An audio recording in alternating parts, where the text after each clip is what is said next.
grand arrival. Karibu. Karibu. Karibu bwana. Robert Kyagulanyi Ntambi. The grand arrival. Bana alowooza bana yafuza abadde bakyala ku next media nti si bana byabufuzi. Bannange. Kuli kwabadde kujanjawaza ne kusukira. Nache nawe ne ngamba nti ku nsi kuno. Walobera awo ng'omusajja olina by'omugoba ngero olina wootuka n'ogamba akamutena. Diguli mulina. Ogamba mu experience mulina. Akasajja bakakoledde grand. Bakakoledde grand. Ate nga ku next media tovaawo. Yes. Okitegeera. Abantu abadde bagendanga ab'amaanyi babadde tebafuna reception bwetyo ey'amaanyi bwetyo bakwagaza olekerawo okukyalayo okukola banawe banaakwana webali nnyo njukira prime minister Robin Nabbanja abadde nga agenda naye nga bambi wadde n'okumwaniriza then bebekulu abadde nga agenda Makona nga yamwaniriza bamusindikira Makona ku gate big size atose Makona geno mnone gena musajja amaze mu mukole yaka balamu abadde nga ajja nga basindika kana kasandula liyani gwa bigula wano ng'omukulu tavaayo omukulu n'okubeera omukulu kini alabira ku kamera so who is that one is that artist no he's a promoter now a turn minister yes ng'asigala ku mirimu gye ku laptop kwogera n'abanne bali Kenya bali luddawa batafaayo batu ku mulundi guno bamunyumiza uncle ng'alinewa okutuuka ewaka ali ekyeggulo ng'omusajja ali very cultured kuluno omukyala yakubye essimu mwami nga totuuka ekyeggulo n'agamba nninze bagenyi n'abagenyi benninze ko omukyala ate ani oyo gw'olinze mukulu n'agamba ne waliwo omwana w'emagere empologoma gye nninze so sigenda kuva wano ky'oba okola emmere giteeke mu gitere muwooma nja kujja nze nja kwejjulira enkola kyamagero so ekyeggulo kyo yakiridde saa 7:30 ogw'ekiro ng'omukyala yeebase edda bambi okitegeera naye ng'ensonga yali alina okukakaza nti sheyi n'okugenda mu maaso bulungi nnyo okitegeera so yenyini nabeera nga yenyini yagambye eyeesitukidde kataaho singa kakati abakozi bulijjo saawa zituuka eza barometa eyo ng'abakozi bano abasigaddewokko mubeeramu ba editor abagenda okukola ku programu maliriza show yange erina okweyalinga enkya ennyo ku makya ekinene nnyo babadde nga abantu 8 abasigalawo then basikali eri wansi 3 ono waliwo omukyala w'omu kantiini awo n'omwami awo aweereza ekinene nnyo nga babeera abantu 12 abasigalawo paka saawa nga 6 olunaku olwajjo Bobi Wine bye yasanzeeyo ku saawa ezo 3:30 awo babadde abantu 91 nga buli amalashi agamba nze sina gyendaga naye kati ate kirabika gwemperekera ayina ebigendererwa nkubuulira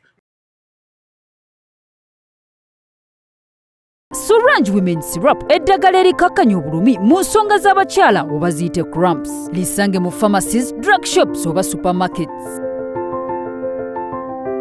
Lino lyakakasibwa National Drug Authority.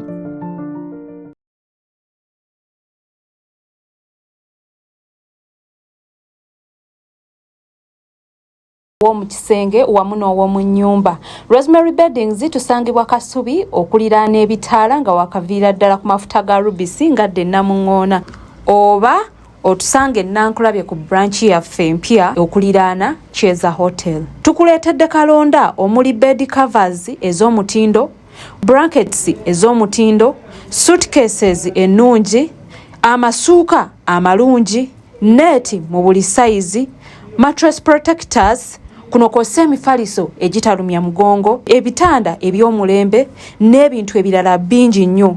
Tukubireko ku nnamba z'essimu 070 77 59 71 oba otusange ku branches zaffe ez'enjawulo e Kasubi ne Nankulabye ate nga tuderivaringa Rosemary Beddings, your home of comfort.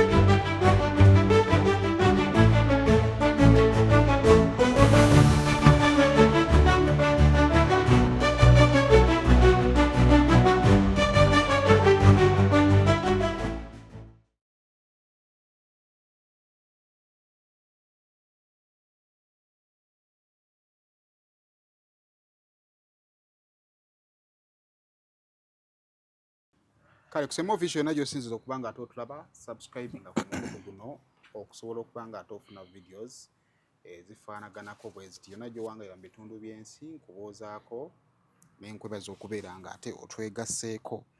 Kale kaakati bannanga abantu abali eyo ng'oli mu kuzimba nzikiriza mbeere nga ate nkwanjulira gye bayita yo sugar engineering company.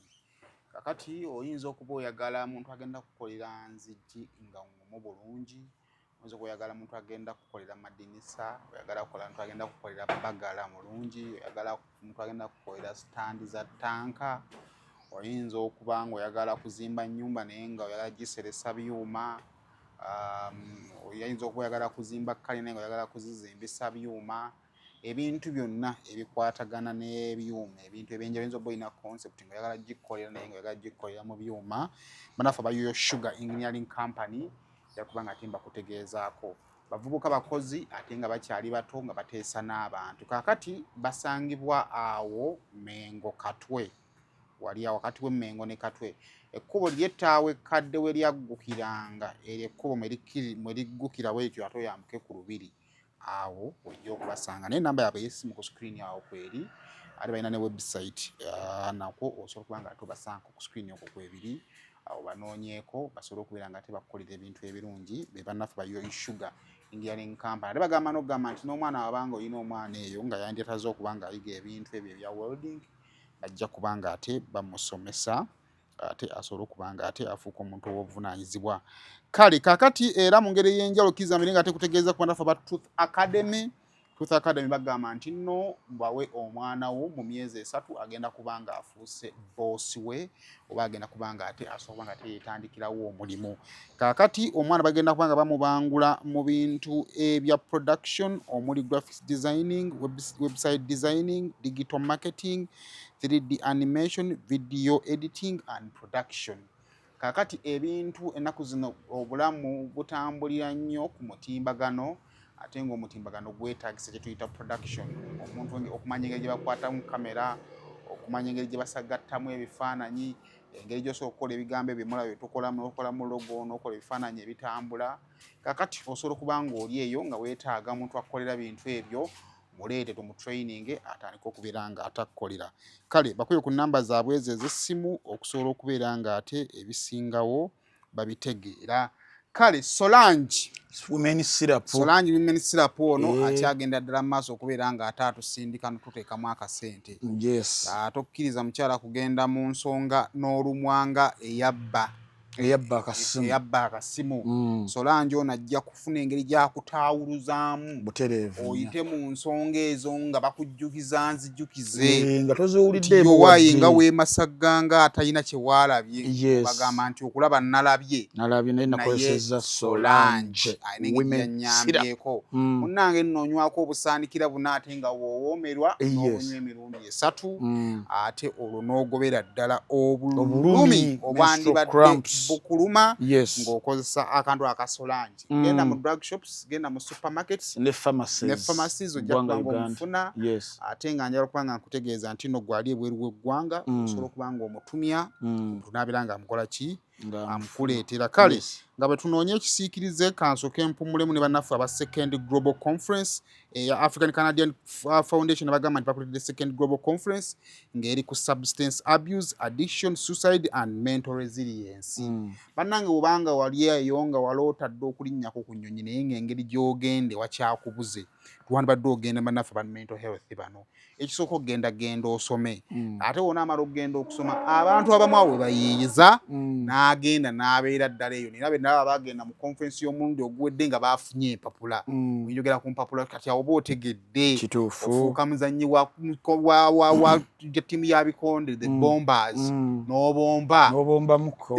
So conference eno osobola okugibanga ogikola kati bo conference bajja okukuyambako bakufunira invite. Bakufunira invite then ate ne bakuguidinga ku ngeri gy'osobola okuba nga oapplyingamu visa yo okusobola okubeera nga ate ogenda. Kakati wamala ofuna visa then bajja kuyamba ku ngeri y'okureceiving ng'otuuse eri n'engeri gy'otandikamu abaagala okutandika omwana oli awo ku kyekikana ky'e Dubai obadde okibala tekiggwa Saudi tekiggwa Qatar tekiggwa conference eno gyerabeera ng'ogyegattako ku $420 ojja kuba nga tofuna invite tugende tubeere nga tunyumirwa akasana akayeyongedde oza tugenda kukyusaamuko tewali buzibu tutuuse buli lunaku lwakusatu mbeera ne Wayne Balkeza Ntambi wano ne tutunuulira ensonga eziba ziriwo okulaba engeri gye tusobola okuba nga tweyongerayo ogamba otya profesa ndi wano taata wange ogamba otya ndi obulamu si bubi tubugezaako pozi mmwe eyo tuli mpolampola twasuze tutunula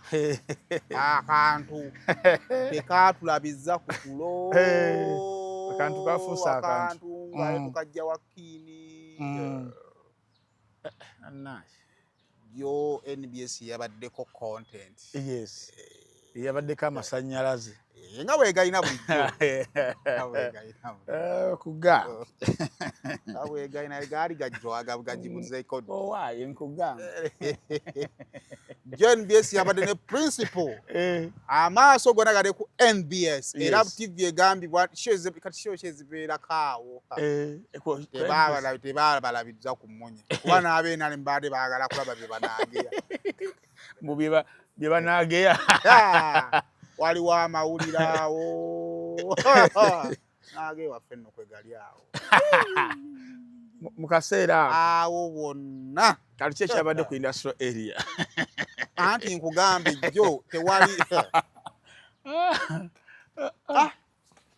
nkubuulire naye wabeerayo abantu nga nobu tekyuka tukwata ku nobu nkubuulire waliwo manyi olutime etuuka nga nali ndabyeko gwali mupiira gwa Buddu nesingo yali singo gwagwera mu penalty zaali ennyingi yes Buddu singo gwatuuka nga abantu abamu baali tebaagula mu kyenda naye omupiira ne gugaana okuggwa kati ne guwaliriza n'oli atali interested newayo omupiira abantu bwe beekubidde penalty ogutagwa n'agenda n'alaba walina ku BBS oba of course BBS ya streaming amasaza so naye kati jjo twatuuse time nga jjukira time bantu buli omu atuuse ewaka wabaddeyo omupiira jjo gwabaddeyo ebiri Arsenal maniyo ogwa Arsenal n'ogwa maniyo kajjo mwakakasiza nti mupiira si gwa maanyi naye ate we nadde envuga nga nkuba nasanze ab'ebibanda nja kukunyumiza kye nasanze mu bibanda nsi awo we tutandikira Yes. nze jjo kye nalabye nalabye ebyange bingi nja genda mbinyiga mu biwalabye naye nabadde n'ebintu bingi ekisooka kye nadde neebuuza nakitabidde ku sheeyo nga bagamba nti abadde amaze emyaka ena takyala ku NBS 2025 ena so ndowooza ekyo ekyaleese excitement kubanga nadde kwa from mobile ejjo nasasudde ako mobile abakulu ba next media daily bando nasasudde kenda ka mwezi tekisoboka basudde daily bando ate kadogera kuddayo olabayo ki from mobile ono wabadde yakwongera okubbayo wadde opirating akantu notekayo akosoboka enda lwenda ate olwenda luba lwaki simanyi munaye mukulu bwati bwe yasazeewo tukyajinga wayayongeddemu naye ku olwo nasasudde nezifa tezaafudde ate kati wala NF tezaafudde kuba yakurashins eyo yamaze neebuukako naye I think they were overwhelmed namba zaasusse obungi obuyitirivu omanyi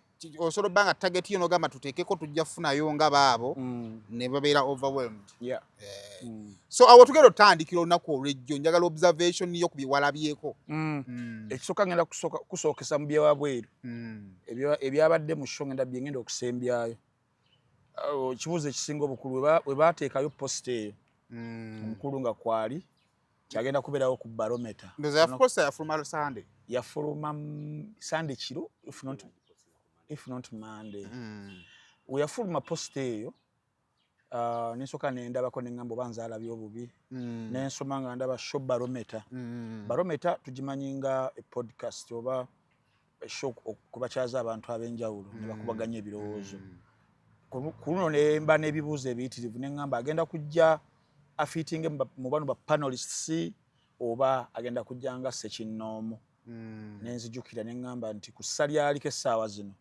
kizibu kati okukkiriza okumukyaza nga aliko batera okutuula President Museveni yakikolako emyaka nga 9 yakikola ku Capital Gang. Yes, in fact Capital Gang yakagendako emirundi 2 lwakwa kubeerako okati ekisolo kiwa omuntu n'omweya kwesunga. Ojjukirako oba yali Capital Gang yasanga Semuju. Walo yali ku CBS oba yasangako Namboze. Gundi nga yakyaziza Medi Mulindwa Muwonge. Olumu osangako oli nga yakwesunga batera naye for President Museveni waliwo bali bagita issues at hand.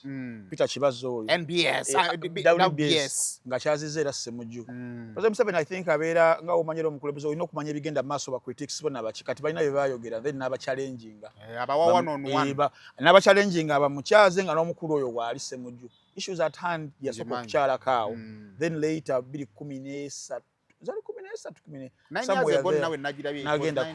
nagenda ku Capital Gang naye era 9-12 years ago around there nera yabayita ku State House bali mu studio waliwo ya studio then waliwo ya State House ya 12 years ya studio wenyini najja nabeeranga one of the gang members so panelists ne basigalawo bonna sho n'enyuma nzijjukira bulungi yanyuma nnyo because Semuju ng'omuntu yasigala ye Semuju as a character nti yasigala ali provocative n'ebibuuzo bye oba ne criticism ye olumu abamu webakyazanga president oyo you calm yourself down notabuuza bibuuzo olina kubuuza but for Semuju nganda yasigala akyali the same character era show nebeera nga yali very very interesting. Walaba owekitiibwa bwe yajja ku Capital Gang I think it's about like 2-3 months ago.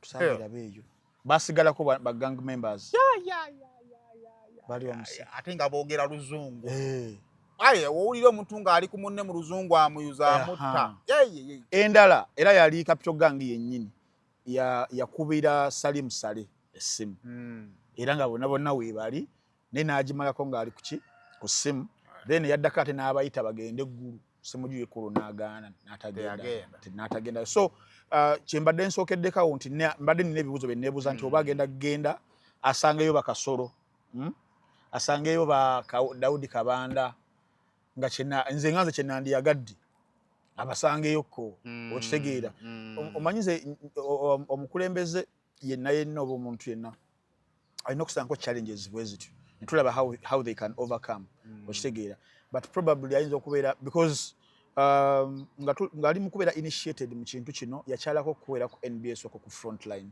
weyasangako Andrew Mwenda nga kyali mbaka wa parliament naye nga people power ekutta omuliro eno ne buliboni bwa reedi awo nga batandise omuproperinga yakyalakyalangakawo bwatyo but yatuka ekiseera nga tugenda mu kalulu then ng'akola zi one on one nga waba agenze ku CBS for example abeera yekka parliament yaffe waba agenze ku BBS abeera yekka n'awalala ng'abeera yekka ali n'akyusaamu n'ekyokubiri nti wabeera wakukola show oba ku TV nga temulina okugenda ewaka emagere akitanye kikola ku Saturday nga mugendayo ne mufunayo akantu ne muvaayo okitegeera so ekyo kyekyasoose ekyokubiri n'endowooza oba tagenda nakujja ku NBS agenda bakola akabadde akola nga Kungu olina okuvuga emmotoka yo Sienta okkirira ogende emagere so ebyo bimu ku bibuuzo ebyasoose programs manager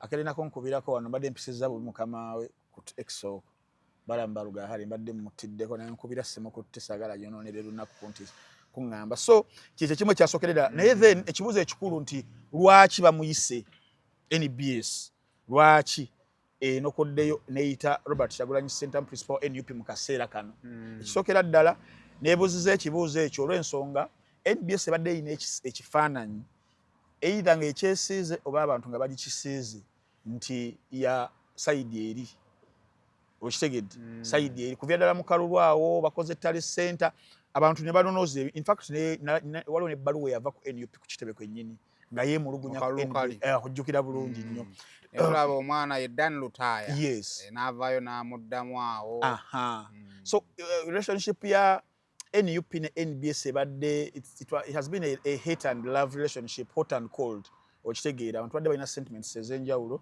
zebolekeza NBS I think not NUP but opposition principle ng'omuntu ye principle dooza ng'omuntu because the waiswa babadde nga bagendayo but nga bagendayo mu nkola eya protest for example because singo badde olabanga waiswa wabiranga agenzeeyo omanye omuntu okugenda eno gaba bano kangende mbalageko mu mbeere eyo bwetyo oba okitegeera kakati ekyo nembeera nga nkiteeka nakyo mu consideration kirwaki bamuyise mu kaseera kano one nga kusaidia NBS gikolera okwagala okujjawo sentiments eziri mitwe gy'abantu nga tolekera mu kujjawo that bias nga tugenda mu kalulu kano aka 2026 where NBS wensuubira nti it has been one of those consistent TV stations okuba nti ewa dedication okubanga ekavaringa akalulu ako nti zezimu ku gundi yakatwalira emyaka 10 guno jaba kwa 10 yes zezimu ku gundi zetunuulira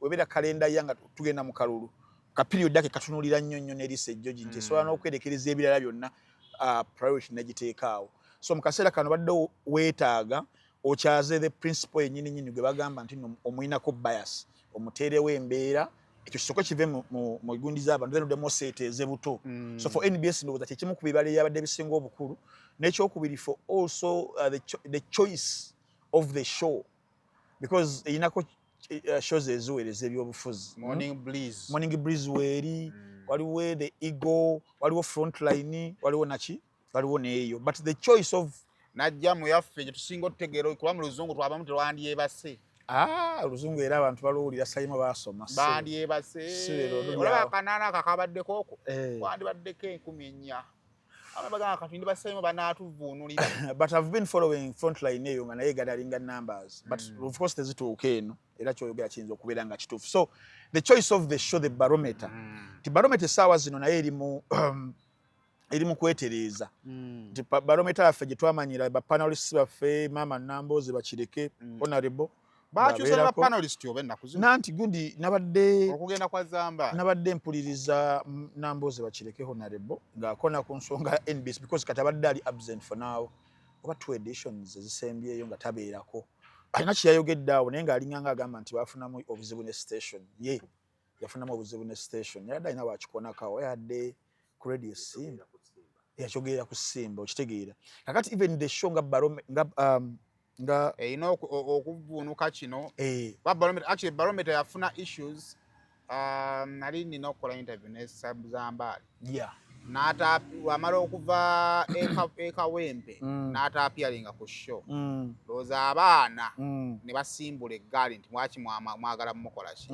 mugoba nekyagala okulabika kati ndowooza mu baana bafusode abamu ne balabikanga abagamba nti ono yakoze eki abayinza okuba bagobye ono waffe kati ekyo kimu kakati ekyokubiri baali ng'ovudde ku barometer okuba nti it is a political show ebadde erina characters nti Namboze bw'ayogerayo expect omushana okukola ki kati wabadde waliwo chemistry kakati bw'ogiyiwa nga presenter omujje balina gye badde bajeregajerega mu presenter naye ate ng'era she enyuma kati okuddamu okuzimba obuto weetaaga walabamu nga trust because ebika by'abapresenter mukulu wani oyo ku Adam abaawukana ne Zambali they are 2 different type of presenters okuddamu Kungu omuguzo abantu omugamba nti bamukkiririzeemu oyinza okwetaaga omutundira ku kitikiro kya struggle saawa zino kituufu nnyo ekyo because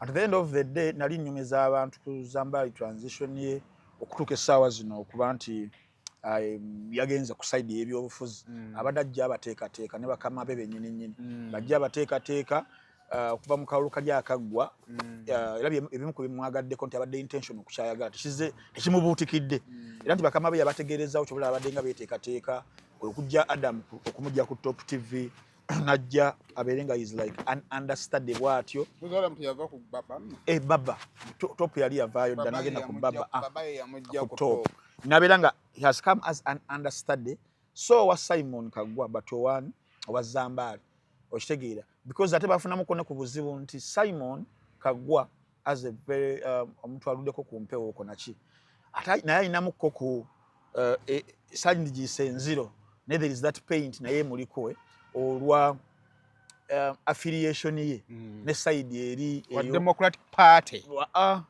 wa Democratic Alliance isawa zino okusinziira mbadde mugoberera kakati nga tosobolera kukola ki nga sigosobola okuba nga oleetaawo probably naye nga ayinza okuba naye alowooza ku retirement mu maaso awo olw'ebbanga ly'amazeeko tekijja kubanga kitwewuunyisa. So you're bringing in a young blood, Adam Kungu. Young blood in the statement, but not in age. In the industry. Not in the age. Because Adam mukwano gwange. So nga balina okuba nga bamuwa so eyo kwegamba yo NBS yabadde eri very tactical, yabaze ebintu bingi, but nga olaba biri very strategic. Biri laid up. Kuliko n'ekintu ssebo ekya Afro Mobile.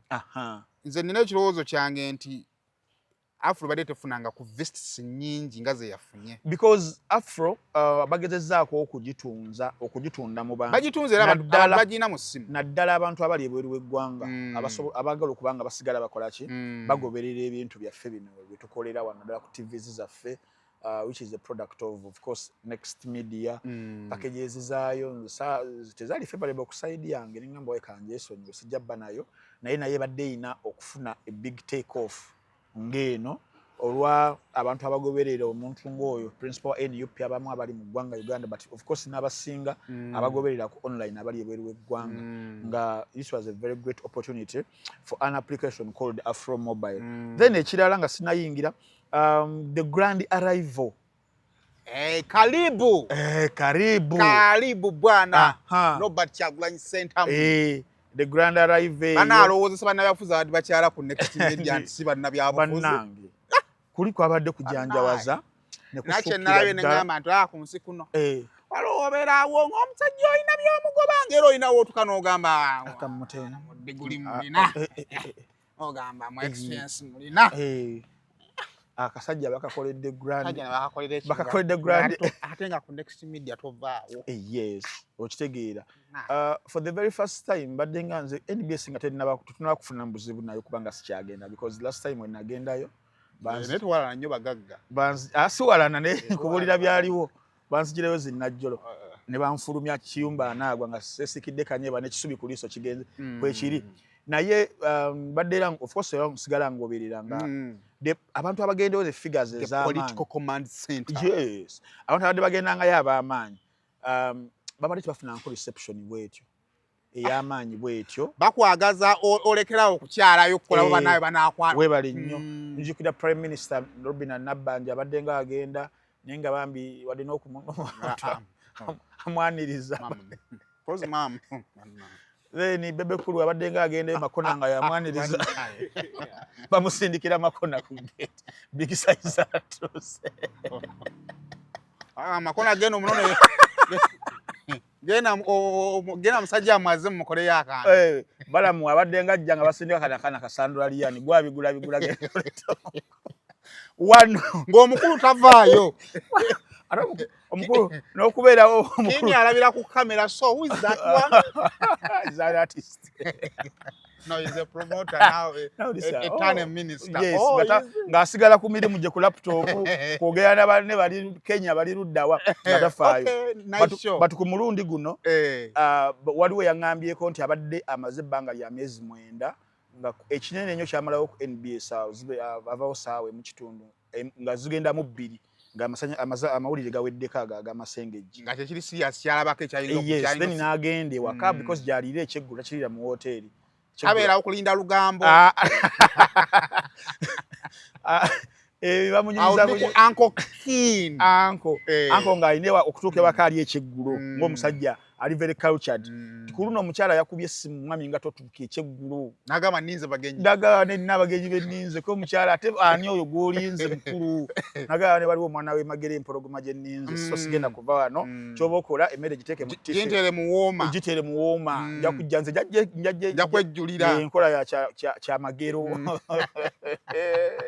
So ekyeggulo kyo yakiridde saa 7 n'ekitundu ogw'ekiro ng'omukyala yeebase dda bambi okitegeera naye ng'ensonga yali alina okukakaza nti she ino kugenda mu maaso bulungi nnyo okitegeera. So yenyini nabeera nga ku Ntambi yenyini yagambye eyeesitukidde kataaho singa kugambye yasoose n'agamba awo ng'amaze okuba ng'amwaniriza yennyini nasooka n'amuteekawo mulongi waiting area eyo nasooka n'ayagala akoleyo akantu basoose okukolayo akantu dakiika nga 15 okubeera omukulu aberenga awulira nti kye kino yoona atuuse nasoka namukwatamuko mu ngalo agamba yeggwe kaabula kata bulijjo mpulira buwulizi yeggwe okitegeera Edi Mutwe wali ng'ali wali amema bulungi nnyo David Lewis Rubongoya nga naye yazanyumye Rubongoya sibanyumira essuuti nnyo kakati bagamba nti waabuno bukali African wear ate kati omubiri gwa Rubongoya nga wogulaba ogusuuti gunyuma bulungi wala omuntu ambaye NBS kinajagaddeko mpanvu Rubongoya yayitawo bulungi nnyo musajja muwanvu muwagu yes Sorange Women Syrup eddagala erikakkanya obulumi mu nsonga z'abakyala oba ziyite cramps. Lisange mu pharmacies, drug shops oba supermarkets. Lino lyakakasibwa National Drug Authority.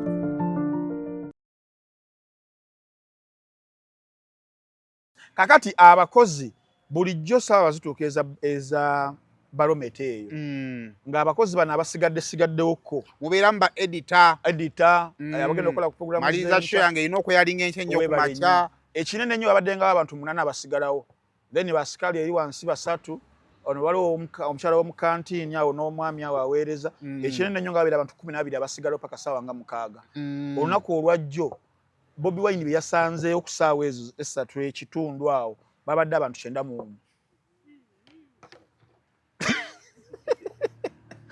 nga buli amalashi agamba sina gyendaga naye kati ate kirabika gwemperekera ayina ebigendererwa nkubuulira buli amalasho bakanya kugamba naye tetugenda kugaba kyaggulo ntukoma ku kyamisana after 5 yawodde eddagala sinagala siva wano oweebyama yeesibidde mu ttooyi naye yagambye sivaawo jukire weebya masoka n'akabama badde alina okubeera oba ekyamukabya eziga ekyamukabya kunoonya excuse butabaawo na next yagamba ku show kyetukoze totukoze let me go and cry yamanya nti singa sikaaba leero aza master enkya nina okukola ngayagala funa excuse era bagamba mukuto omukulu yabuuzizza nti kalisaalibwa daga n'amugamba akaaba ku myaka ejja ataano akyakaaba nti zigali ekikadde liva walala terimala gakaala likulukuta kakati awo kati abakozi bonna ne basigalawo bano basandula liya ne bamaze anikaati olugambo Makona ow'ekitanda ne bulangiti yagenze sinagagenda mu mpewo ye erina ekitanda kyo tekirina kugulu kambeera wano mu SC kambeereko wano ennyumba ya kisiraani embonyabonyeza wiiki namba teyaseguse n'abeerawo awo abakola ne show za Saturday tafu B abantu hatu ya dino bera okadi negwe dalabye ekintu ekyo omusajja wa show ya Sunday yazze tafu B ino kugamba mukama ne goose ni gas namubuli amulengera wakolera wali nze nkola wali ayi wala karati wali biranga ddala enye ko musobola mundabiranga ddala olwo omugobe omuwummuze ezambaali Kizamali yazengani awo yasenga omuntu amanye embeera the environment alina okubeera nga omukulu awo okuorientinga omukulu oyingira wa kati yabadde omutabaganya nti ali side zeeri nene akyakola ki akyaliyo baye muntu bose yalekulira akumirawo kadi bamuwumuzamu buwumuza naye akyali mukozi wa Next Media kakati yajjidde ku gaali nga buli kasonda twambukire wano neddala soko olibukemuko katono oddemuko wano nga yalaga buli kasonda n'amutuusewo omukulu Ken Kalisa ogwo mulimu gwabadde gwa Zambali yamanyiwa woogira era namulabe Zambali amanyi lift ng'anyiga bwe nense nekyuka Zambali waviri wafa wataali lift nga ani ataakulaba getwawalampiranga amadaala ssebo ng'amanyiwa bwonyiga lift kaakati ekyasinze okunzijako enviri ku mutwe Daudi Kabanda Romushana ne Kasolo bajjidde mu Uber tebabagambye nti temugenda bbeerako posta tebagirabye babakomeza eri ku gate bagambye temutabangula omukulu temutumisa views what is the problem we have to wamugandi tebabagambye muli ba week ejja there is a public holiday nawo ne bagamba tugenda kuva wano mutusere wali TV wali mu waiting area tulabe waiting area esokera ddala eno wansi ne bajja ne yabawa flaska za chai bazabadde bbiri ate waliwo empewo waawo nabawa olabusha naye bamwadde boogi twalira awo ne muwogo ojira olyalyako yabeera bo nga baba keeping eno kakati awo embeera yabadde ku Next Media tiyabadde nnyangu ab'ebifaananyi baani bonna ne babeera awo kakati ekirala oyogedde ku kintu kya numbers ekisookera ddala the timing of interview eyo basheeyo mu kaseera kano abantu bonna babadde balinda balabe bamanye bawulire omukulu kikyagenda okubeera nga abagamba tulina omukulu omulala tuwa state of the nation address ku TV zonna oba oyagala oba toyagala n'oteekako naye kyenalabye olunaku olwajjo wabaddeyo omupiira gwa Arsenal nze waliwo state of the nation waliwo okwogera ku mukulembeze okwaliwo omukulembeze Botswana nze kale siwakuba nti naye saagala mumuwuliriza masanze gagenda bugenzi namusanze newe gagenda TV esigalako ng'ayogera nga yeeyogera teri ebyo oli ondaba newojjako TV yasigala ayogera omuwulire ne obukulembeze buwooma kakati olunaku lwajjo mu ggwanga Uganda wano ku lunaku olwokubiri olwo wabaddeyo challenge nti tulinayo emipiira Premier League obayitha abantu abatamumanyi afactoringa kyamaanyi nnyo emipiira gw'amaanyi ate ttiimu ezabaddeyo nga zesinga okuwagirwa mu ggwanga Uganda Arsenal yabadde ezanya Fulham Man U ng'ezanya Nottingham Forest ogwa Arsenal gwatandise 3-45 ogwa Man U gwatandise ssaawa 4 okitegeera nga you expect abantu abasinga okubeera mu mupiira twogera mu ebibanda twogera ku mabaala twogera naki era kintu ekyo wekyaza abantu ne bagamba abantu bagenda badivide ono tagenda kufuna bamulaba ekyo ne kibeeraawo naye sayimu kati fe abeekyanja wano twabadde tuli awo ku bbaala emusijja gyogera giwakalanga naye nga TV eya wakati liko barometer Bobi Wine ku side eri ya kono Man U ne ku side eya ddyo Arsenal naye nga abantu abasinga bonna bali wakati wano kuwulira Bobi Wine ne batulerako eddoboozi kuwuliriza ku bigambo bya mitembo omwana ow'ebusoga sije baali muwera mitembo kakati awo kyekyakulaze impact mu bibanda ebirala gye nayise ne bakigatto bange omupiira okulaba Man U ne Bobi Wine omulundi gumu 15 abantu ne badde waka ku kibanda abantu badzeeyo waka ate bazzeeyo waka kiyo omanyi tuyini wanu ngeno owuliriza mu ddoboozi Bobi Wine owulira because omwetaako ddoboozi sikulaba nnyo then walinga olaba Man U Arsenal ebibanda ne bikola ssente ebiyitirivu tugende empereerwe tugende eside ze kasokoso nayiseko mu ndeebaawo ekibanda bakiyita Pentagon Sports Pub awo ku Toto mu ndeeba asajja bakoze ssente zibatakolangako twogera ku kibayita numbers ezono za ground wano mu ggwanga Uganda Afro Mobile oyo wadde oyogerako yo ne crashingirawo it was overwhelmed numbers nga tezifunangako services omaye Afro Mobile erina ekifaananyi toyinza butakyogera bwotyo ku kyewakoze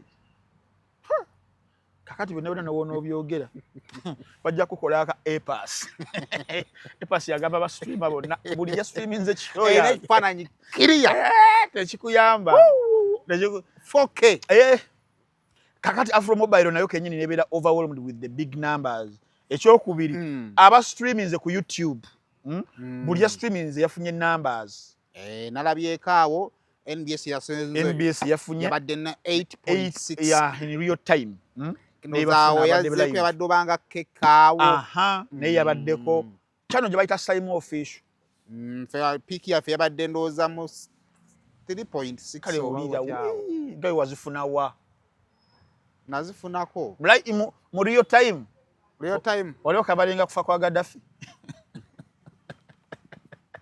so twagenda okumalizanga people watched Bobi Wine in real time babadde almost omutwalo gagumu n'ekitundu ku some of the channels amidst interferences webale nnyo interferences of course zabaddemu nga data okubanga network connection okubanga eri wansi anti ate Afro Mobile ogiraba obedde yastreamize bulungi amawulire bulungi nnyo tukagenda mu show nebuukako nga numbers nyingi something went wrong even n'abalala ba streaming badda boogera ku kintu kya connectivity ngemala nekola ki NBS yabadde nanyini content nga video zigenda bwe zibuukayo and I think it explains lwaki ne Afro Mobile yakoze eki yamaze nebuukako ontegedde bulungi then abo no babadde ba ku YouTube mbadde nkugamba ba streamings kizibu nnyo anyway sijja kugendayo nnyo naye ku side za applications zino endala twogera ku Facebook twogera ku TikTok twogera ne ku X ezo ssatu traffic buli bwedde afunayo akantu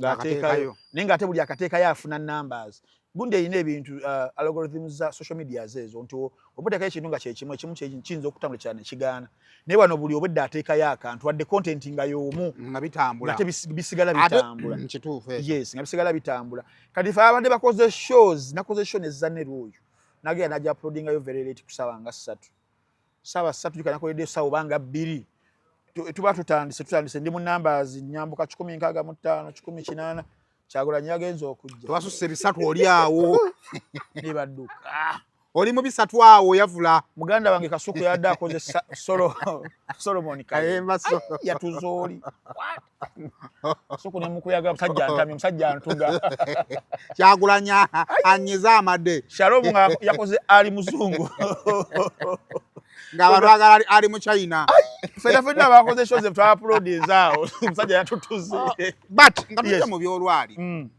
bali waliwo binjagalo amanyi myaka gini nabo gigenda gitambula things binaffe bitandise okubadde tutandise okulowooza beseme twali tulowoozezzaako nti Bobi Wine takyali kabaka wa internet tutandika tulowooza nti nedda kyali kabaka wa internet TikTok bagimukola ki bagimusookako bagimuwambako but according to what I see now ogenda ku TikTok scrolling about definitely you see video per video every after 2 videos yes YouTube mbadde okufuna a trending video yes video njirabye irimo ku trending airstream ya otegera bulungi ogenda ku exchange kwensinga okubeera era the conversation still is about the show of yesterday and first of all does it kitegeeza nti amaanyi ku mutimbagano gakyaliko oba lwakuba abadde aludde okugenda ku NBS kyekya exciting zaba because Bobi Wine talks by the way every day he talks tubadde mu kalulu ke kawempi he has spoken what was so exciting about it era n'amaanyi bali balowooza nti amaanyi gaasasika twali tulowooza bulowooza Simon njagala okutegeeza kino n'abatulaba tebeera omuntu addawo ne yeerimba nti nayinza okukeera mukana akaseera maybe later mukana akaseera ke tulimu nti ayinza okusinga Kyagulanyi amaanyi ku internet Kyagulanyi oyo golaba ayinza okubeera nga si emaanyi as percent no wa amaanyi nnyo ng'omuntu yes but Kyagulanyi bya representing geemaanyi so he's a beam bayita beam of hope eri abantu bayitirivu nnyo yabamulabamu essuubi kati abantu abo bebasinga okubanga bamukyajinga so bebalibeera ku internet eno abantu abo ifactor y'amaanyi nnyo ku muntu ayinza okulowooza nti ayinza okukeera n'awambako probably munjogerako gye twogera muntu okumuwambako amaanyi ga internet kiyinza okubeera ekizibu because of what he represents suubi ly'abantu abayitirivu olwabyayimirirako ge amaanyi agasookera ddala tagaluuzingangako tanakubeera nga agaluuzinga paka olunaku lwaliva ku bintu byayimirirako nadda ku birala abantu batakkiriziganya nabyo but for this age and era ng'akyasigala ng'ayimirira ku bintu ebyo ajja kubeera n'amaanyi either online oba ku ground wano kubanga kusinga abantu abayitirivu ennyo abakkiriza mu bintu byayimirirako naye okuddamu kiri ekibuuzo kye kya why yesterday ng'ate bulijjo abadde ng'akola ki kubanga abadde ayogera si lwakuba nti abadde muyonta banawe bamulaba babadde bamulaba yes I think factor woweera NBS nga yo nti it's tugenda ku media bibamu kuba players ndowooza ab'amaanyi political command center nti nga mbadde nzija nkunnyonnyola wano ebibaddengawo wakati awo of the perceptions people had some people naddala ku side opposition side ya NUP to be exact zibadde balina eri NBS TV nti teri in favor of maybe abantu baabwe na biki byonna okubeera nga yabadde agenda okuba nga akyala abantu bona they were up in anticipation of kyekigenda okubeerawo wonna okitegeera so badde balindirira ekintu ekiringa ng'ekipya kale oba ekiringa ng'ekiteekawo chapter empya nti olugendo lwaffe luno lugenda kutandika lutya mu mbeera eno ey'okubiri because abadde ng'akyala ne ku babadde bamukyazanga ku NTV ku share ya bigambo tebitte badde ng'olaba oba ne ku ng'ebeerawo but wano wabaddewo a lot of excitement mwabaddemu kanaaka mwali mutwepankirako final maze ne mugonda mwabaddewo n'abantu abalina endowooza bwe zityo okitegeera era ne ku online songa dogobeera waliwo abantu abamu ba psychopaths ennyo aba NUP nga abadde bakuba NBS omukulembeze wafaze ate mugizewe muti kitifiamene kirina amasanyalaze aze okubawo amasanyalaze mwabaddemu engeriyo kugamba nza gitanga live balageko nti kubanga mulimu ebya mu byobufuzi bino batayimwe tukano gamba nti sigwalina toyina kyotugattako even without we can tusobola obbeerawo kati bano abagizi nga bagezaako okulaga nti nno tukwetaaga naawe otwetaaga sinakindi otwetaaga nnyo okusinga ffe ate wetukola ki wetukwetaaga mwabaddemu olusonsosonso olwo nga waliwo abagenda nga nabamu tebawagira nti no NBS bajagala nnyo kiri awo naye nga baagala babagambe nti owaffe definitely it was about making a statement naddala mubawagize eno then ne ku side ya Kyagulanyi naye ng'omuntu yakoze kirungi nnyo ku side yange okubeera ng'agendayo obuta omanyi mu byobufuzi bino ekintu kye bayita okuziraazira okwo si kulungi ate munabyabufuzi tanyiganga muntu wa bulijjo because obalaabalamu n'ogamba wadde ono ayinza okubeera nti alina byawandiika oba byampandiikako oba byanjogerako ebitali mu favor yange but lolo kijazannya mu business eno ey'amawulire alina amaanyi genkana gatya nti amaanyi yesu agalina kati wabeera agalina ng'okimanyi oli munnabyabufuzi ng'ate naawe you want him someday then you have to play your cards right mbeeraga bali muzanyo gwa chess tonyenga bino byaffe nti sigenda kudda kusayima official okitegeera omuntu ng'oli munnabyabufuzi olina obeera ng'oli strategic kati abamu kye batamanyi bano abawagira ebyobufuzi lwaki ogenda yeeye wa Simon kasajja kabi nnyako you understand but omanya role ya Simon nti Simon w'amaanyi ku internet nina okugenda n'enkola naye tujja kwerigira eyo either mulabise kale nti Simon abuuza bubi ebibuuzo anze mumumpe ngende mulabise kakugenda kagala kulabika akasajja ako kalina omutima omubi you understand ogamba muleke you know so wekitobe kyabadde ku side ya Robert Kyagulanyi Center ne ku side ya NBS amaanyi go yagalazeeko kino kireka the investments that have been put in place okusuffocating amaanyi ga NUP ku social media as we are heading to 2026 mu lugendo lukyali lw'amaanyi nnyo like nzijanga nkigamba abantu nti ebintu ebimu kubanga omuntu asobola okwerekereza otulo yes omuntu asobola okwerekereza omanyi something that deals with pain yes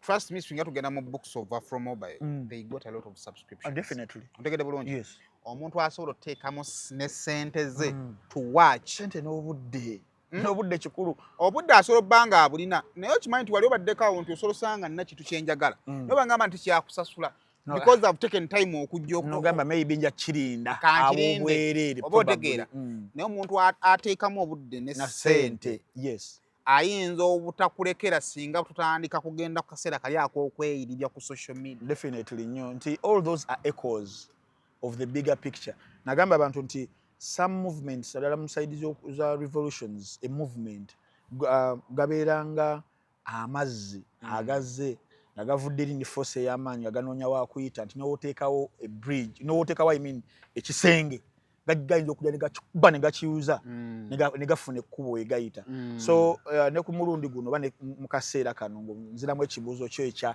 kirekawa because I don't know oba sorry okukozesa erinnya lye president waffe President Museveni oba he lives in utopia okubeera nti nno every now and then oba kigendere oba sikigenderere aleetebwa deals ez'enjawulo nti ffe tufunye engeri bano bebalina engeri bebalina embeera yonna yonna egenda okusobola okukakanya akasajja n'olwensonga eyo budget billioni 4 billioni 10 billioni 2 billioni weziti nabeera nga aziwaayo but nothing changes oba nti they have been hit with what we call a reality check because mu kaseera kano Simon wetuba twogedde ku bino byonna byetwogedde amaanyi ge twalaba olunaku olwajjo nabiki byonna okubamuko kalivansa akatono abadde abantu abalina falsehoods abadde balina ebirowoozo mu mutwe gwabwe nti akasajja baakakkakkanya kati yesterday now it was corona abagamba nti twamugoba ku mutimbagano so yesterday zezimu okugundi ezo particles ezo eza reality check ze bafunye era oba balina accounting officer waabwe ajja kubeera abayita ababuuze munnange sente zetugamba omusajja wamumegga wamujja ku internet wamumegga mu kigonga tetulaba so abo nabo bagenda kuba bafuna challenges ez'enjawulo sinakindi nga it has come as a blessing in disguise for okuddamu ero okupreparinga budgets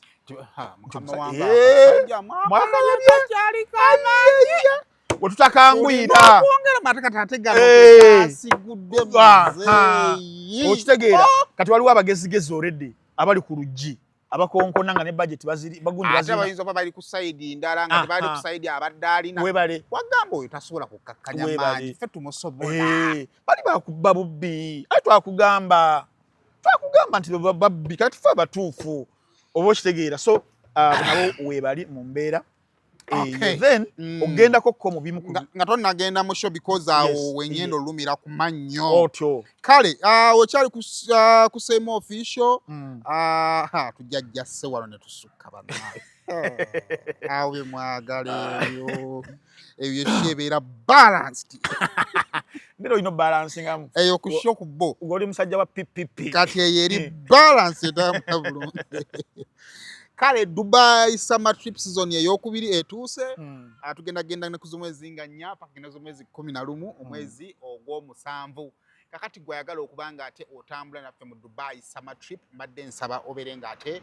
ojja weewandiise ku bukadde 5 n'ekitundu ogenda kubanga ate ofunako ticket tugenda kubookingirako visa tugenda kubookingirako hotel tugenda kuliisa tugenda kutambuza ogenda kulambula ogenda kufuna wosula kakati kuba kuli ku namba y'essimu okusobola okubanga ate obookinga bagamba nti nebufunako miliyoni nga 2 n'ekitundu n'osooka okola booking yo then ojja kubanga ate omalayo je Dubai summer trip kiyinza okubanga kirito kyo kyakugendako Dubai olambuleko jangu olambuleko ne banafa bakwagala na adventure safaris mu Dubai summer trip ogenda olambule ate ebintu byeninga bikutambira ddala buki bulungi one voice store abono batuusa machines ezisala enviiri oyinza oba oyagala y'amanda oyinza okuyagala ya rechargeable oyinza oba oyagala y'amasannyalaze njagala kwetagayo esalenga enviiri ewaka kakati no machine ezo bagamba nti bakutunza n'ebikola ku machine nga hair clipper hair trimmer nose and ear trimmer hair and beard trimmer baby hair clipper hair dryer shaver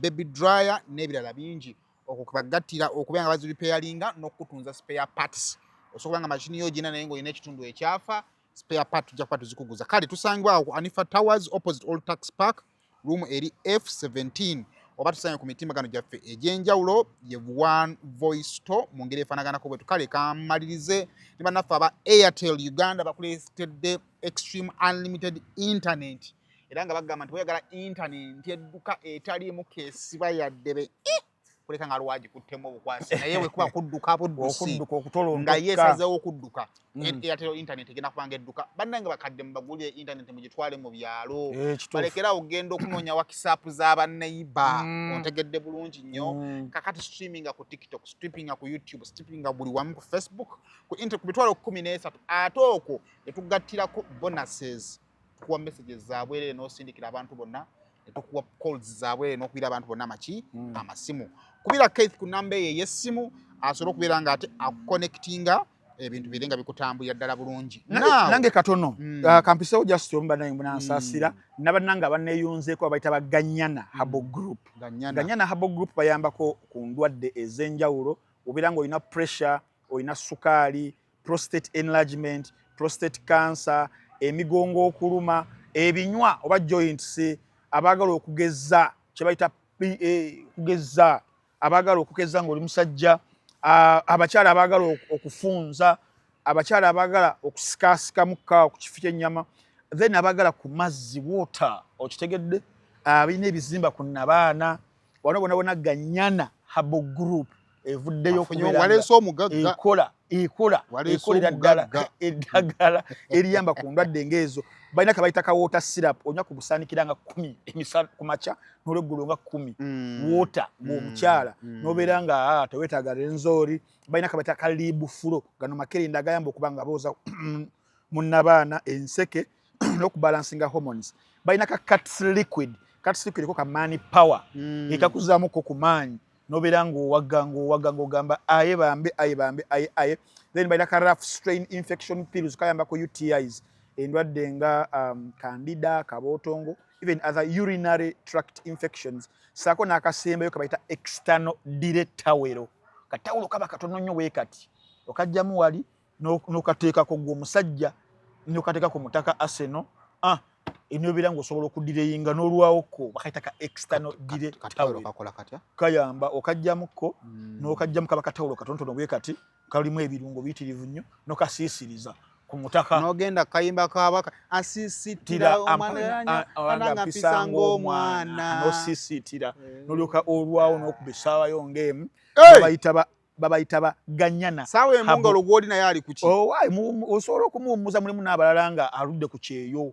avudde mu gaafu mutenge omwana najja nga yakugamba this all day is yours n'omuganzi badde nkwatira eddakiika webale nnyo kati oba oli kuganyana habo group bakubire ku namba y'essimu eyo 0754 89 94 94 mukanjiddemu 0754 89 94 oba MTN 0785 99 62 66 musawo bamuyita Sekalala Arafat owa Ganyana Habo Group. Yes. Kale. Kakati. Ebyo byade events that surrounded the show. The show, yes. Njagala tuyingire mu show. Mu show. There are people abatali bamativu. Yep. Na nziramu ya bibuuzo ya principal. Bambagamba yayagala kuddamu byakola ki? Yayagala. Oba ontegeera. Abamu bagamba nti tebaamatidde. N'engeri gye yabizzeemu. Olwo omukyala akola ku TV ye Zambia akeddeyo n'agamba nti no ye byaddamu yayogera bikwata ku ye nga ye muntu. Ebikwata ku struggle yonna. Okay, omukyala wa Zambia. Okay. Akola ku makya. Zambia bagiyita Solovano TV. Oba Sandi TV Musenyu. Omusenyu. Otyo.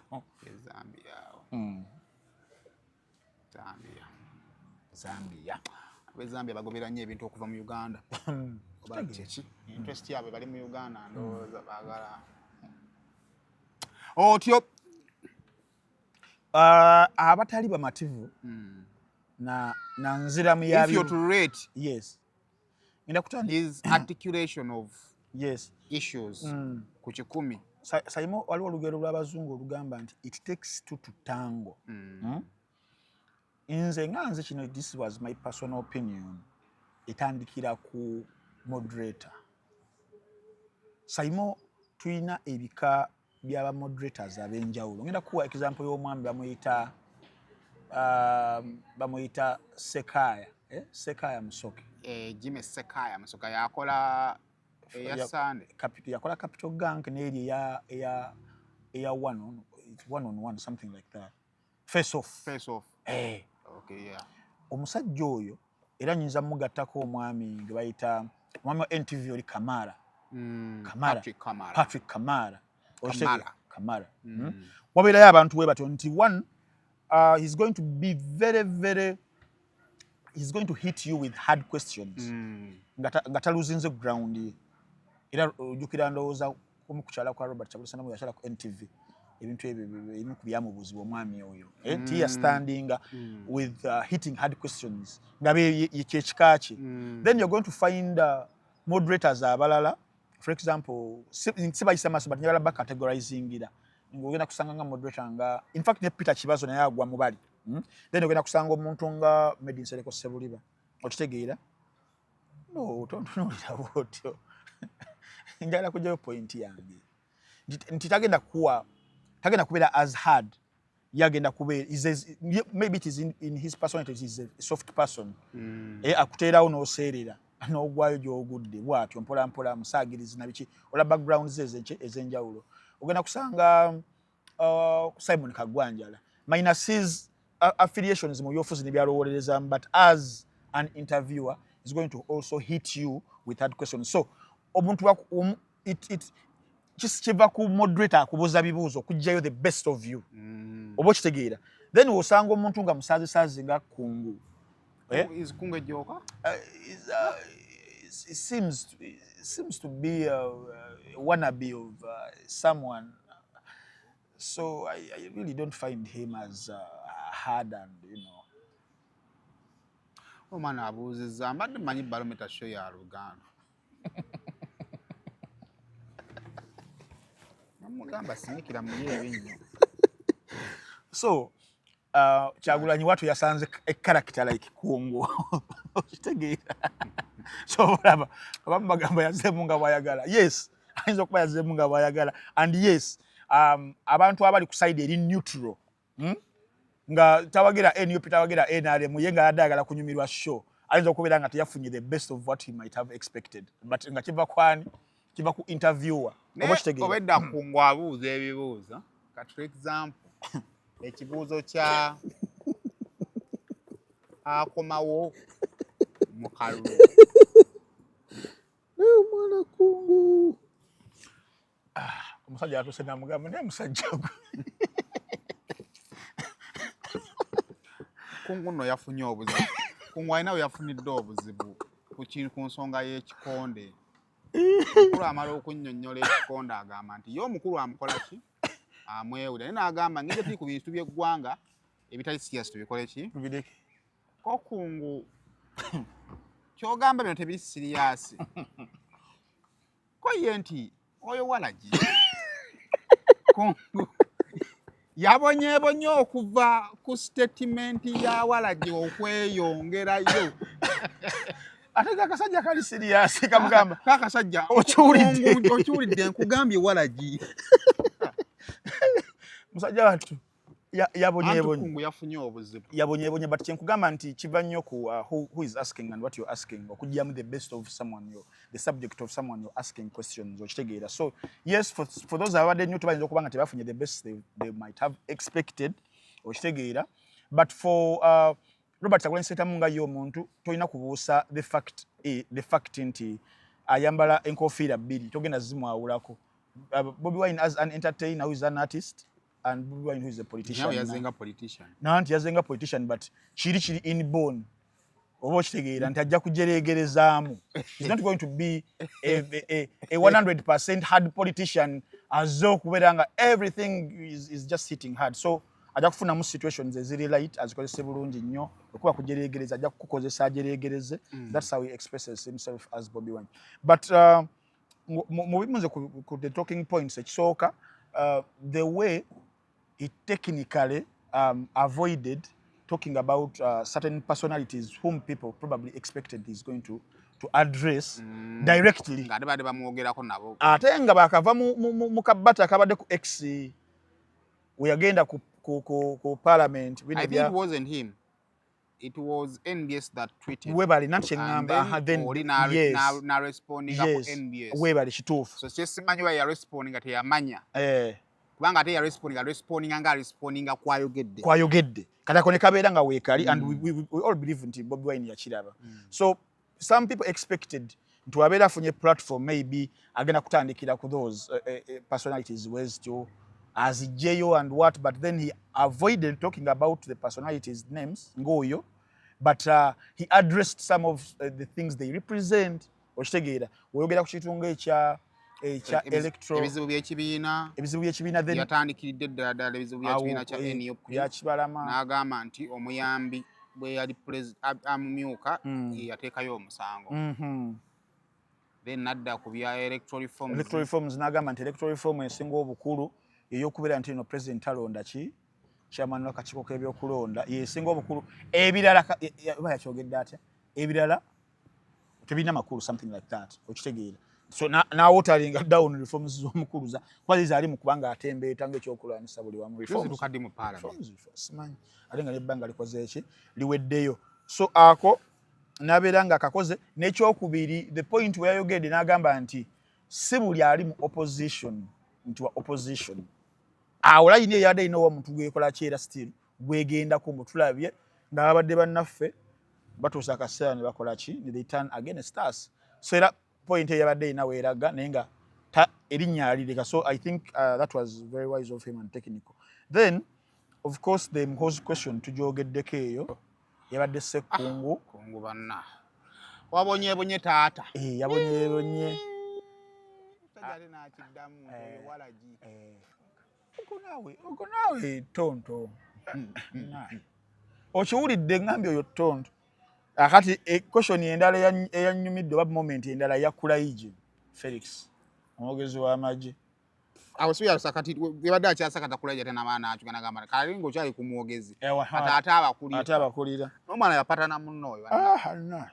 Era ekyakya mazima beetaaga ring. Ring yetuna okufuna. So eyo naye eyakula ije yagambidde nti omuntu nga ayogera ebyekisiru Even about the language. Yes, the language, but then that is kyenkugambye kiri nti oyinza obutaba nti enkofiira ebbiri ajja nazo lumu. Twogera ku artist yayimba oluyimba mu 2010 n'agamba munne nti oli wagundi nnyo. Okategedde akati otogenda ekyo tekigenda kumuvaamu watuuka nga alina omuntu wayagala okuhiitinga, the language will change. Ate nga situation y'ennaku zino esaawa zino abadde akulira ba lawyers betugamba nti balina dikuramu eya waggulu bakiza kusema kati the language banging the table. Kakati generation yeno gye bali mu kudiringa naye yaabo abantu abali diverse mu languages nga genda kulukyusa where need be nga ina cha addressinga wesiriwaza nga kuba akawalaata. Yes Takikola kakati nekakola pia. Yes pia.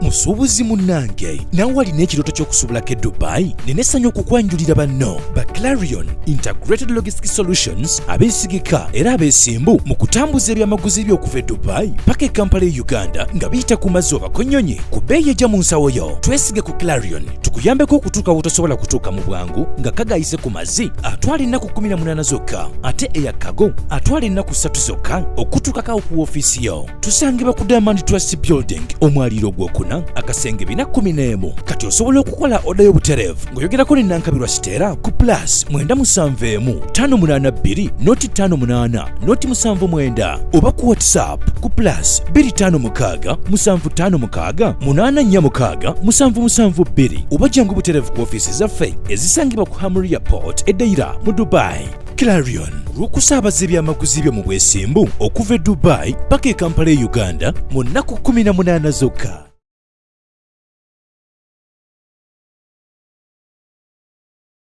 Kakati issue endala yabadde esumbwa bannayuganda gye yakoonyeeko issue y'eggaali, the bicycle. Naye nga tonampa gundi ya gaali, the people behind the gaali I think abamu bakitunuzza mu ono naye kikuba nnyo. Eggaali zibaddewo naye the gaalies have been promoted in this generation. When Bobi Wine, a person who came from Geta yayogera ku gaali abantu ekifaananyi kye bareceiving ky'eggaali eziriwo zino eza criminality. Kati osobola kireeta ng'okyalenjinga ono kuba yakyogera naye kiteeka ku minzaani mmwe abalina abantu abalina amagaali kubanga kireka the public kubanga olaba Kungu badde ayogera ku gaali ye gaali yes, the perception in his head, his perception mu gaali kirinja ky'abantu criminal gang yes bakiface and what abaterrorizing abantu. Then Bobi Wine gets an opportunity okutereeza because minus yesterday abantu kyabadde balina abasinga interpreter yaakyo kyekyegaali gye tumanyi ffenna mu mutwe eyaba kiface abagenda okwekwatamu akabinja bagende baterrorizing abantu mu kalulu kukuba biki bwe bityo, but then nakitereeza nti abantu kasita mwegattagatta ne mwegatta musobola okukola ABCD kukuuma kalulu webityo okumobilizinga n'ebirala. Sina muntu ono gwe tugamba owa bulijjo, but even ba lawyers even ba doctors mwekolamu ekibinja then nakiwa nti eggaali is just a slang of abantu asukka mu band of people, a gang of people. Naye on this time around kukiche not the aim nti ya criminality no, but for the moral and ebirala byonna byaka. So nabira kino kyonga akitereezezza nnyo. Then nayogera ku kya the protest vote. Protest vote eno hashtag eri mu kubanga etambula simanyi bw'ogiraba nnyo the protest vote. Abantu ne beebuuza protest vote ku luno yegenda okubeera slang protest vote.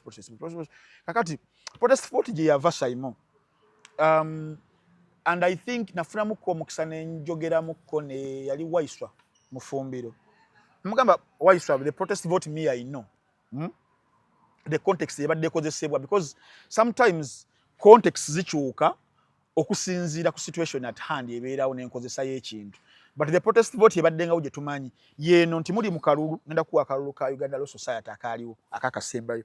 You have a candidate called Isaac Semakadde whose personality eri opposite of what a lawyer or a counsel should be. He's the character and personality. His personality later. Okitegeera. Then because the Semakadde we have is not the one we had 10 years ago. Okay, I know. So on the other hand babatereddewo omuntu nti Simon naye ng'omuntu oyo ambateereddewo temukwatagana naye togera ku mwami Anthony General yalabateereddewo. So abantu abagenda mu kalulu ako bonna bagamba katulonde ono as the option eriwo, not because nti atuukiridde but okulaga ono nti no we are tired of you and what you're bringing kibayita protest vote. Kuba candidates bonna mulondayo nga tugamba nti mu kalulu akawedde aka 2021 namugamba naye Museveni ono atujoze nnyo because katwagende tukawe Katumba oye aho kitegeera gibayita protest vote awalala. So nagezaako okukibuuza Waiswa bo kye bategeeza mu context eno ya 2021 gye bagendamu nanyinyonnyola era which Bobi Wine explain nti bo kye bagenda okugenda mu protest vote eyo egenda kubeera nnyo ku what they termed as a moral non-violent constitutional manner nga akalulu ke tuvaamu kana ak'ekawempe okitegeera okujja okwekalakaasiza mu kalulu mulimu ennyini not being violent of course non-violent but okuteekawo amaanyi ago nga bannayuganda abayitirivu ennyo nga bali in numbers okulaga omusajja nti tukukooye. So context nzibeera nga zikyuka but that is for the politics side ey'eno. Then nayogera ku kyokutunda card. Issue y'okutunda card ibadde etambula ibadde eri persistent. Omukulu wemba abadde ali mu interview emabega nagira nalabe nga alina oli omwami yani Kisitu nakyogerako nagamba ye ekyamukubisa akalulu was the lack of a financial muscle ku side eyiye. Then Kisitu naposingirawo namugamba nina obujulizi omusajja abayo obukadde bumeka bisatu kimanyiiko ekyo olina kwegamba nga eyo ebaddewo but also emabega waliwo omwami abadde asitunizamu nnyo amaaso nti atunda card. That is Chairman Nyanzi obadde ng'owulira reports ezibadde nga zikola ki Chairman Nyanzi naye abeewo alo okitegeera nti yangeri gyali mu office ekunga ya mobilization na biki wabadde ngawo mukalulu kali kenyininyini ketwakakuba amabega 2021 wakati mu kustragolingira abantu okufuna card tewaliwo vetting yaliwo. Vetting gye ntegeeza ngene ebaddewo nti n'abantu mweno vetting eri kweri ekyabulawo ye debate ne byonna byaliwo. So abantu nga asulo okwo akwanti ebibuuzo maybe process ebimu tebyaliwo obunyikivu bweri ekibiina n'ebiki because kyali kipya. So abamu ku baali bafiiriddwa card abatazifuna kyebakomyangawo ne ku ground nti kadi bagitunze butunzi oli abaddeyo buwisenti ne bamuwa naye mulonde nze kayimba kamayinja londa nze abalogiro kyalinda okitegeera. So londa ajigijigi. So waliwo n'omwami bamuyita Mukasalozi yasomanyi Carlton God ojjukirako ko kalisiti akali ku internet akaliko obukadde wabwali 9 wabwali bumeka okujjukirako ko agamba mazaaliza kadi nabiki. So it was a very great opportunity for the principal of NUP coming out boldly okugamba whoever aina such an allegation bringing in sekolechi etegere yango oyogero gani banguza ku kadi ono yajinguza okwogera nga te kadi kicho otegeeza sebe ako bakayita atayegedde okusiriki. So ekyo nakyo nabiranga akikona konti cards tezitundwa. Then waliwo akalala akanyumidde nnyo akasemberayo ddala the issue of Buganda. Why NRM is losing Buganda is losing in Buganda mu kalulu kali akaggwa of course kibadde kyeraga nnyo but kana akalulu akawedde Kyagulanyi wabazeesimbyewo na biki ebyo eruzinze terribly ate ekyaluzinga wakati wano nga tuli mukubanga tulina ebitu challenging nga mu Buganda issues ku ttaka ebigambo ebyogerebwa Minister Mayanja ebisongovu eno ku side eno issue ya Buganda okujja ku map n'ebirala yabyogeddeko ko mu mbeera eraga nti nno omukulu president w'Ecuba akoze bingi nnyo ebibi eri abaana ba Ntambi n'olw'ensonga eyo tewaliwo mbeera gyayinza kubeera nga abajojobeza president w'Ecuba. So ekyo nakyo kyankwatiddeko ddala. So all in all kunze it was such a very very fantastic edutainment show, education and entertainment.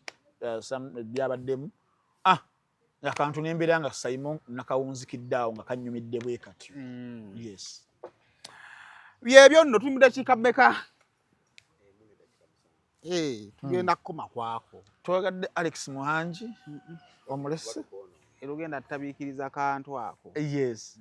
Okujjako just okujjukiza bannanga abatulaba. Nabagambyeko ko ku Muno Watch sinagibagambako. Muno Watch omutimbagano ogubadde very consistent tegulinga Adam Kungu. Okubagamba nti gwe wenna ina obwetaavu mu kulaba films enjogerere mu bavijezi ba Uganda bonna olina okufuna application nga bafunye ya Afro Mobile ejjo buli omu abe na Afro Mobile mu simu ye terugwe anna terugwe y'amaanyi nnyo ama mufune application ya boss wange yagikulira bamuyita Kaija. Okay.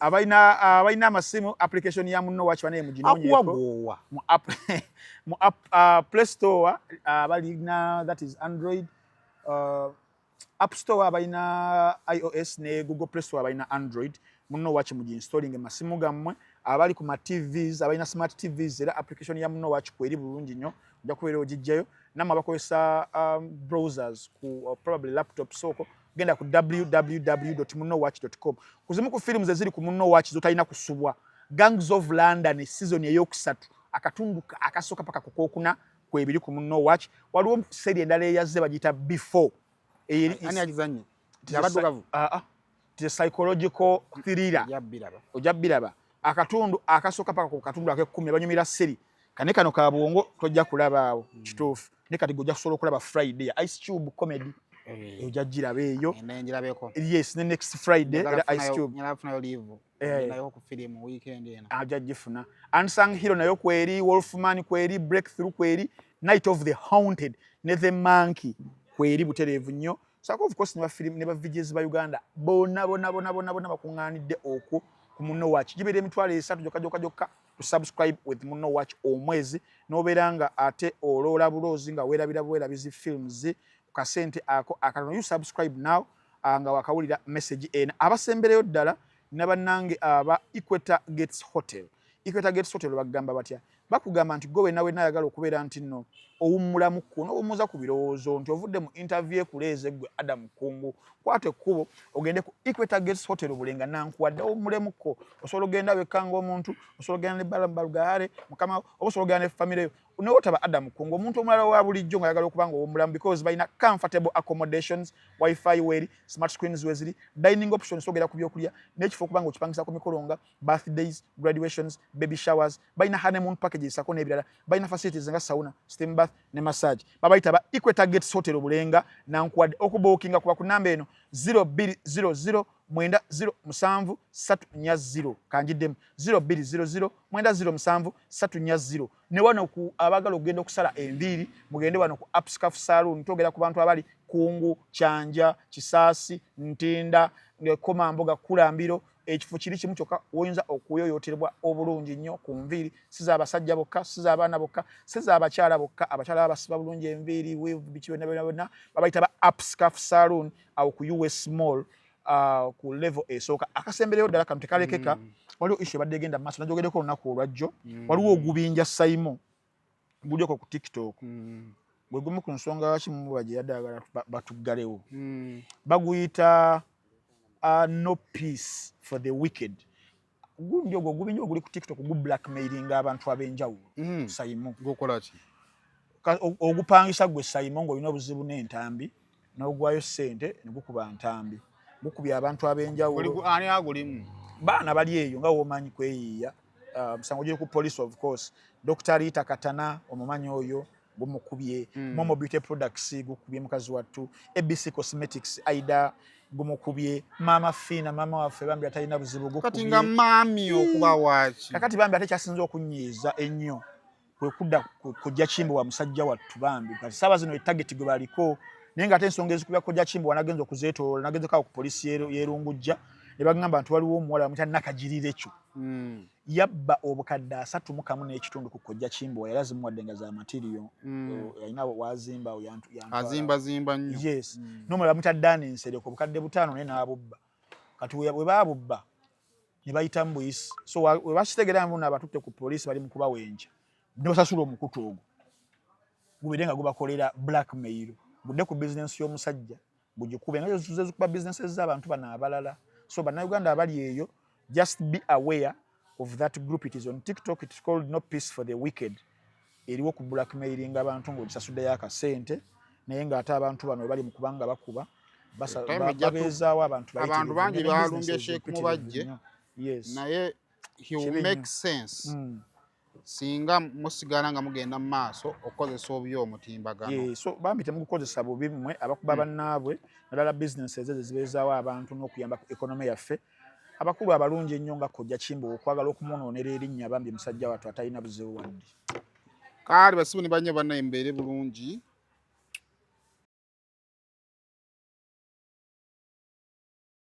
Sorange Women Syrup eddagala erikakkanya obulumi mu nsonga z'abakyala oba ziyite cramps. Lisange mu pharmacies, drug shops oba supermarkets. Lino lyakakasibwa National Drug Authority.